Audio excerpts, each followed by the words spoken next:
Hello, my name is Bradley Jolly and this is The Know. Here are today's top stories. Dubai suffers from severe flooding after heavy rainfall. Rishi Sunak's key policy on his smoking ban passes first hurdle in Parliament. And Foreign Secretary Lord Cameron has arrived in Israel days after Iran's attack to meet with Prime Minister Benjamin Netanyahu. Keep watching to find out more.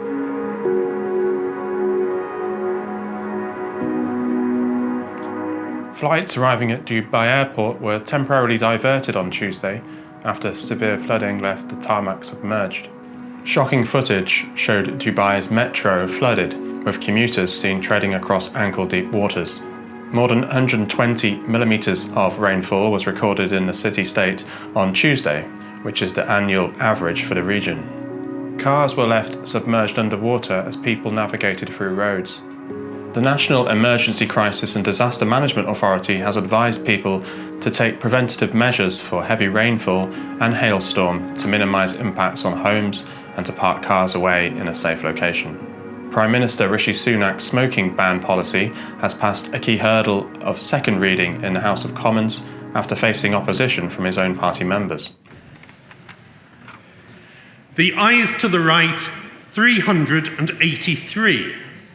The noes to the left, 67. Wow.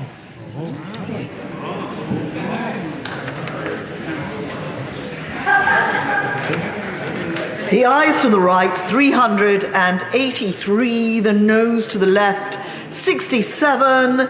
So the ayes have it. The ayes have it. Unlock. The bill aims to stop anyone turning 15 years old this year from ever buying tobacco by increasing the legal age every year.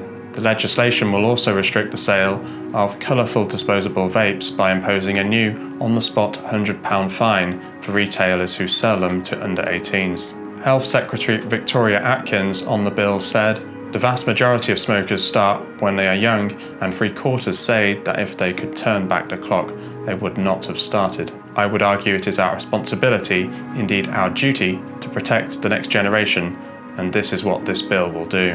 Senior Tory figures opposed the bill, including former Prime Minister Liz Truss, who called it unconservative. I'm not speaking this debate today because I love smoking, although I have voted against every single smoking prohibition since I've been a Member of Parliament. The reason I'm speaking today is I am very concerned that this policy being put forward is emblematic of a technocratic establishment in this country that wants to limit people's freedom. The bill, however, has a huge cross-party approval, with Labour Shadow Health Secretary saying it was time to consign smoking to the dustbin of history, and that his party will support the legislation wholeheartedly. In 2019, it was estimated that 74,600 deaths in the UK were related to smoking. Treating smoking-related illnesses costs NHS England approximately £2.6 billion per year. And finally, Foreign Secretary Lord Cameron has flown to Israel just days after Iran launched a massive barrage of missiles and drones towards the country. The Foreign Secretary has arrived in Israel and will be meeting key figures in the Israeli cabinet, including Prime Minister Benjamin Netanyahu. Lord Cameron has highlighted his solidarity with Israel after Iran's attack and hoped for de-escalation in the region. Israel has vowed there will be a response to the attack on Saturday from Iran. The UK, US, France and Jordan helped Israel in shooting down 99% of the drones and missiles. Prime Minister Rishi Sunak denounced the attack in the House of Commons on Tuesday. Mr. Speaker, on Saturday evening, Iran sought to plunge the Middle East into a new crisis.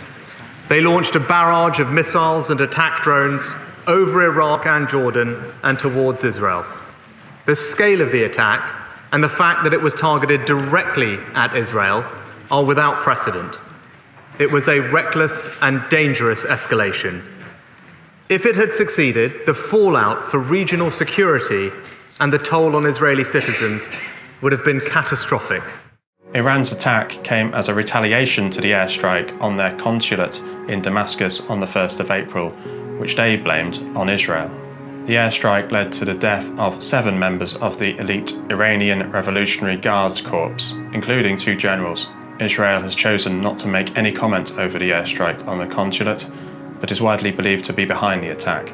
Western leaders have called for de-escalation and for Israel to take the win, as no casualty or major damage was reported from the Iranian attack. Lord Cameron will be pushing for an increase in aid in Gaza during his visit.